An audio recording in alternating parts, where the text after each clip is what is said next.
He was an old man. Okay. He was like 30 years older than my mother, and he had stroked out a million times.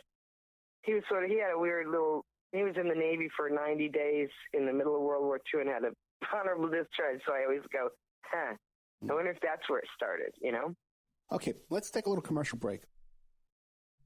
We are here today, okay, with your name. What is your name? It's, I know your name. Ellen. Ellen. Because you have a kind of a lengthy name. We're here today with Ellen, who's telling us this fascinating story about her childhood. Clearly, there seems to be a pattern through this whole childhood here, too. Well, ultimately, she wound this school, and we're going to be hearing more about the activities at the school here after these messages. We'll be right back.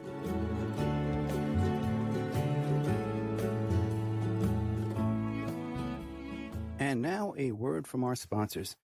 If you find yourself in need of legal representation, it can be a very stressful time in your life. In my career, I have dealt with thousands of lawyers, I've dealt with thousands of law firms, and I can confidently recommend to you Keith M. Davidson at kmdlaw.com.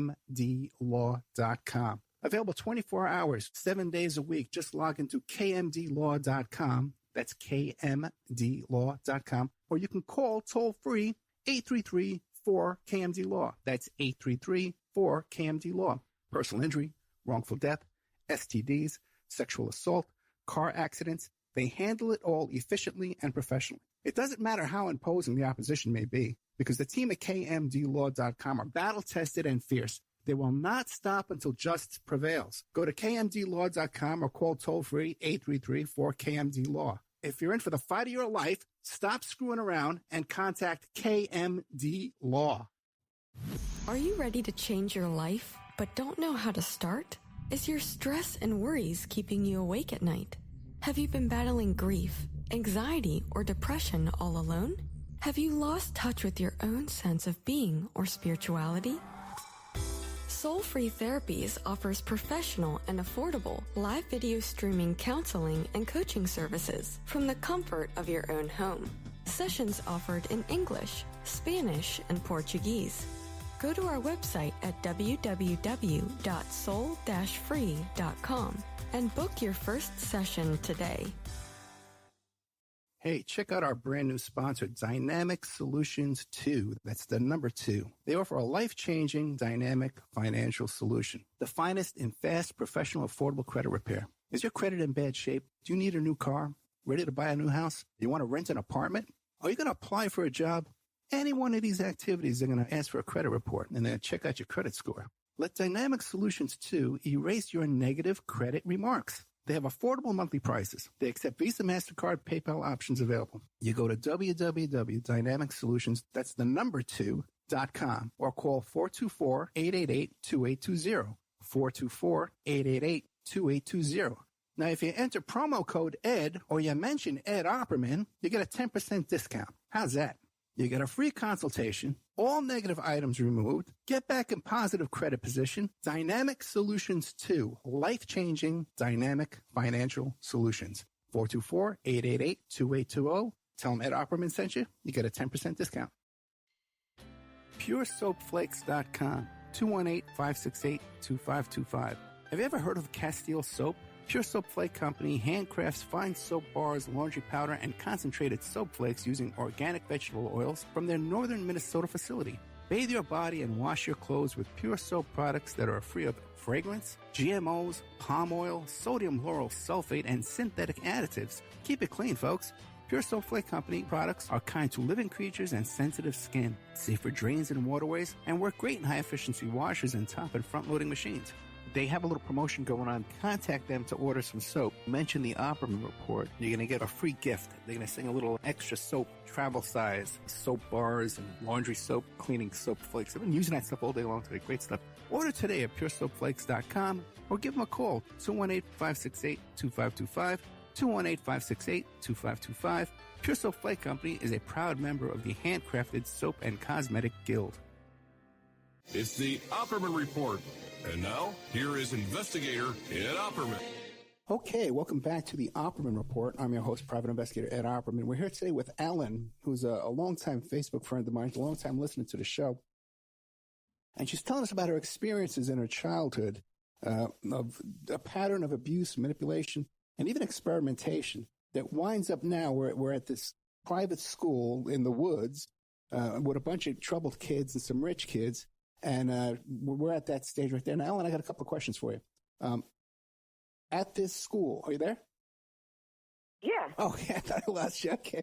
I'm smiling. I'm enjoying this. Okay. At this school, did you notice any kind of occult activity?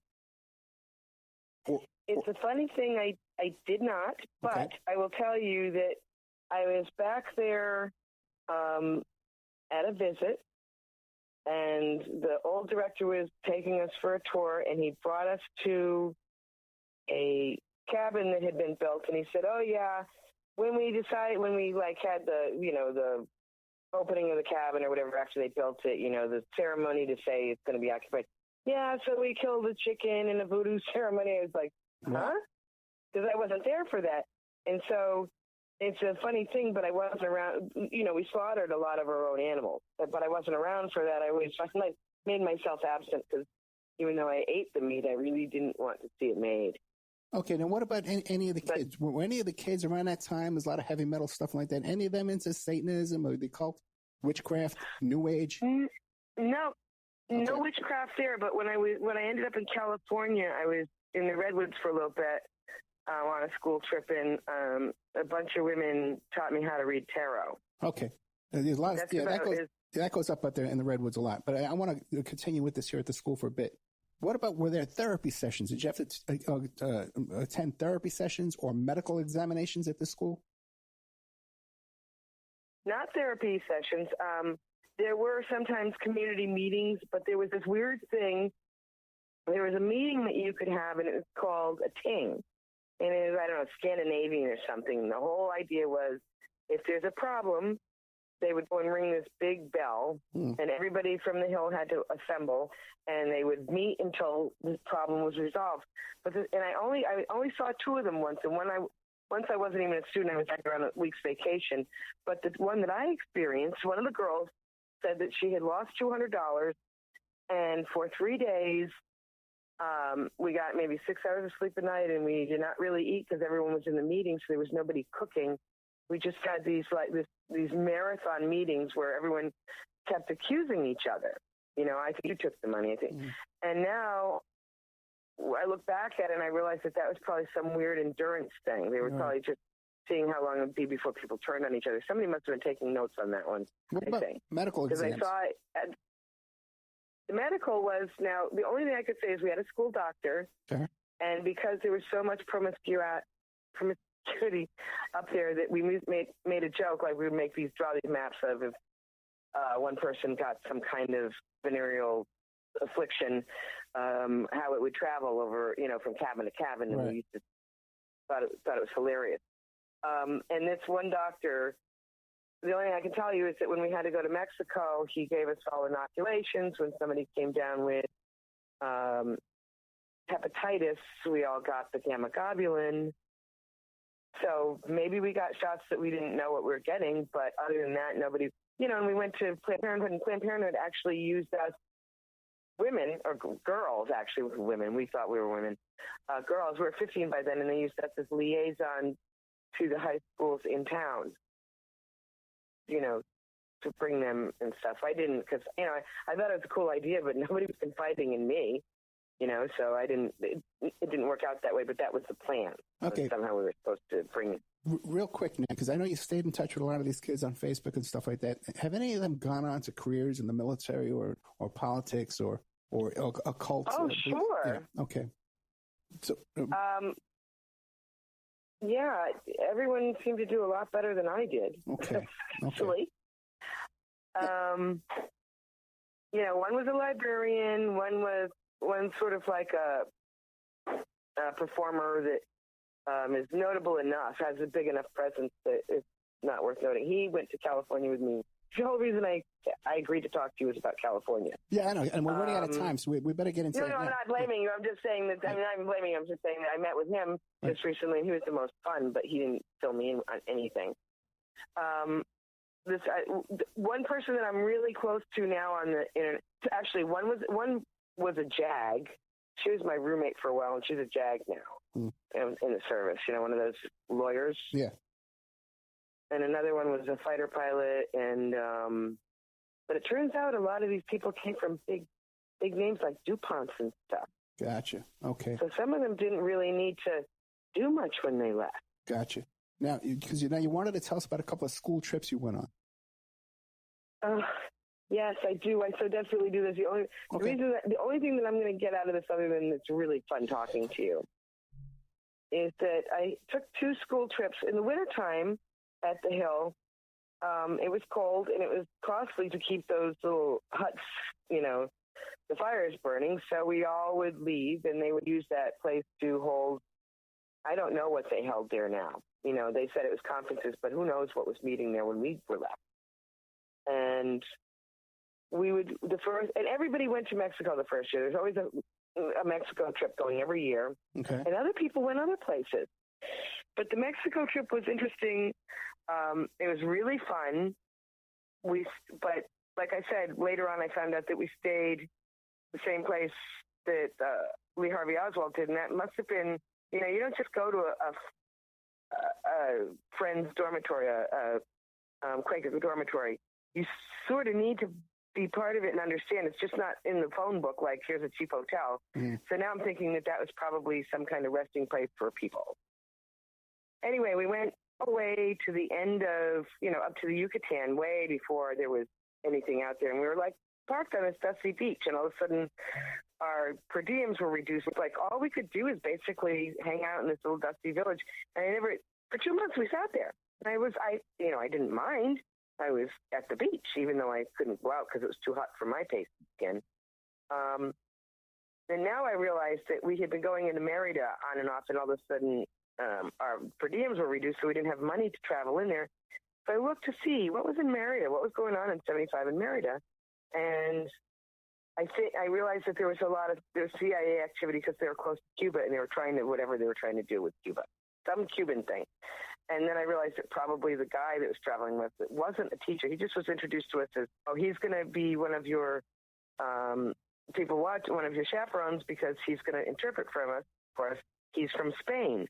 Well, now I look back at the guy, and, his coloring and his stature makes me think that he was less European and more indigenous, and more likely he was a Cuban.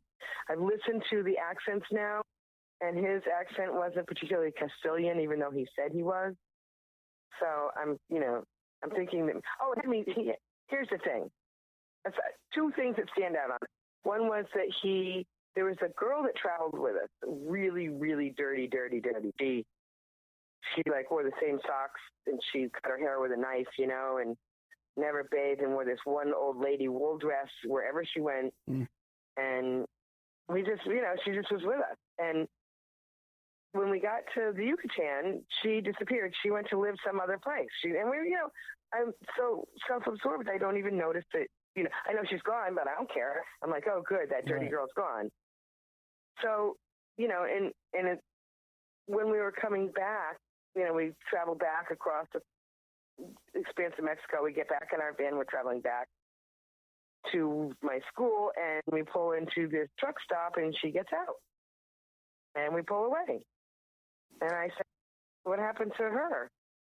And they said, oh, she has a different journey now.